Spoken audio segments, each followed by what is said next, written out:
Everyone, it's rather lovely today. Just wanted to jump on and talk about canine reactivity. Obviously it's a massive subject, and obviously I could do a whole talk on this whole subject, but I'm just going to want to just condense it down a little bit, simply because I've had a few cases recently that have been a little bit unique, but also where they've been given some pretty poor advice, which has ultimately led to the behaviour getting worse. And I just wanted to maybe give you a bit of an insight into how you have to look at canine reactivity. And as I say, making sure that when you do have some reactivity issues, that you are really seeking out the right trainer, because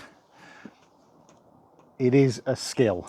Okay, it's not a behaviour to be corrected. It's not a behaviour to be punished, and I'm going to kind of explain why.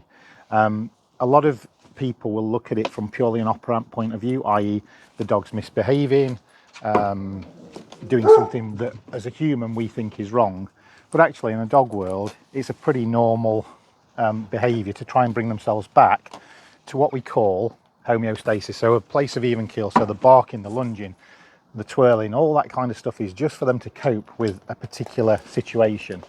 But when we talk about reactivity, excuse me, morning latte, all dogs are reactive. They are by definition reaction animals, in that we use our frontal cortex a lot. So things happen, we think about it, we rationalize it, we think back about things. Dogs don't. They just basically are amygdala driven. And so things happen in the world and they react. Sometimes those reactions are ones we like, sometimes they're ones we don't like. When we get the ones we don't like, we look at that as a behaviour problem, and then we'll go and try and seek help. And sometimes the people that we call obviously mean well. It's not about that they're horrible people. It's just that they don't necessarily have the right skill set. And so what they will do is they will look at the problem and they will try and work on the problem. So they'll take the dog out, they'll thrust it in front of dogs, they'll punish it, they'll correct it, leash jerks, corrections, even worse than that, and prong collars and all kinds of things like that to try and control the situation. When actually, if you look at it realistically, that is only trying to deal with the symptom. It doesn't deal with the virus, okay?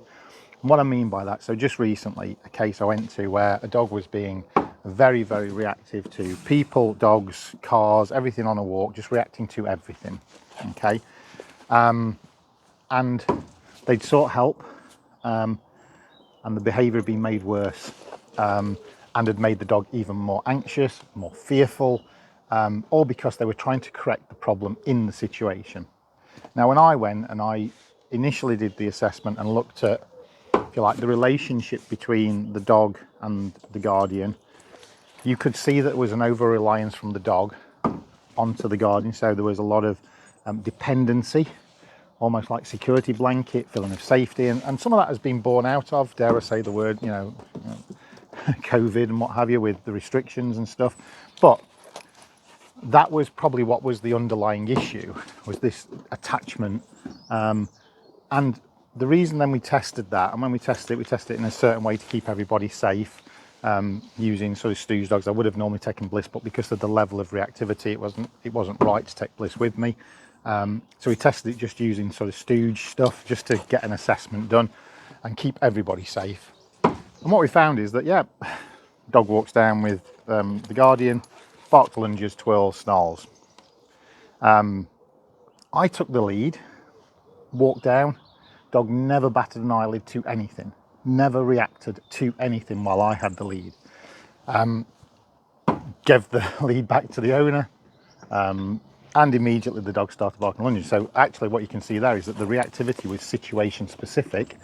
So the reactivity itself was certainly not the problem, okay? And I hope that makes sense, okay? So there was an underlying emotion that sits behind that, that was triggering this behaviour, and that was the attachment. So we needed to work on independence and confidence, not on the situation of the reactivity. And we work on the confidence and the independence, and what will happen to the reactivity will go away because we're dealing with the root cause. Okay, that's where someone who understands reactivity really earns their keep, because it's about understanding. It's not an easy thing to fix, and you can't just fix the problem. As I say, if you had measles, you don't work on the spots, do you? You work on the virus. The spots are just a symptom of that virus. But it is important to understand the underlying emotion. A couple of other quick little points. Obviously, pain can play a part, so it's worthwhile getting a vet check done. And when I say vet check, and this is not having to go at vets, I'm saying, but we have to be very clear that it's not one of their 10-minute slots where you go in and they feel the dog's legs and they maybe take temperature and they put the thermometer on, and the stethoscope on the dog, and they listen and they go, oh, yeah, dog's fine. No, that's not what I'm talking about here. I'm talking about potentially, x-rays to just rule out any early onset arthritis or joint problems, maybe even taking bloods, maybe even a pain trial, where that is just testing several drugs over a number of months just to see if any of those improve behaviour. So that's a proper vet check, and obviously that just needs talking through. So if you just book a normal assessment and they're just going to feel the dog, effectively they're just going to come back and say, yeah, everything's fine. But so I just want to give you a kind of analogy to kind of put this back to, and I'll try and keep it relatively polite and correct. But if I am with someone who is terrified of spiders and they freak out and they give me an absolute freak out of spiders, and I slap them across the chops, and then every time they freak out with spiders I slap them across the chops, do you think that that's going to improve the relationship between me and them? Do you also think that they might actually stop giving the physical outlet that they are doing to try and get themselves back to this point of what we call homeostasis? So then they don't show me that demonstration of behaviour with me. They just don't. So whenever they're with me and they see a spider, they're holding it in and they're just really getting sort of crushed by that emotion. But the fear of the spider has not gone away. Okay? So, and it's a pressure cooker. It's just bubbling under.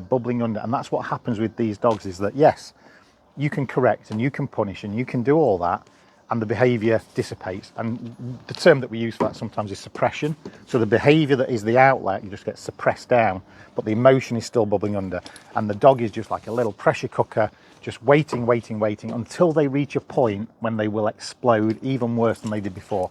But that could be 3, 6, 9, 12 months later. Okay, and then when it comes back, whoa, it's massively serious. So you've got to be really, really mindful. So yes, my point is that, really got to focus on what is the underlying emotion, work on that, and then go back to the reactivity. Never focus on what you think may well be the problem, because if you do, then you're doing your dog a disservice. Okay, and think about it from a human point of view, and how we then correct that. So it's my take on canine reactivity. As I say, it's a very complex area, needs a real, people to understand, and it is, don't look at it as the behavior, okay, of what you're seeing. That is only the outward symptom that tells you that something is going off for the dog. And then one other thing to point out, we talk about the arousal system in a dog all the time. Once they have these reactions and they freak out, it can take a dog 24 to 72 hours to return to a basal level, in some cases even longer than that. So your dog will be at that higher point of adrenaline and cortisol, so the next time they see something, the reaction could be worse. And again, you just got to think about that with your dogs. But absolutely, I hope that little talk has given you a bit of an insight into what is canine reactivity, and also just make you think that, often what is the behaviour that is being shown is not the actual problem. And if you get stuck on trying to fix that problem, you're actually not doing anything to solve the problem. You're taking away the dog's outlet to show you that they have a problem. And that, for me, is not a good place to be. Anyway, bit of a topic for Saturday, but I think a lot of us can sort of assimilate with reactivity. We've all seen it, we've all experienced it, but it's about understanding it and doing the best for those dogs that are reactive and trying to help them. Anyway, have a great weekend. Ciao. Can.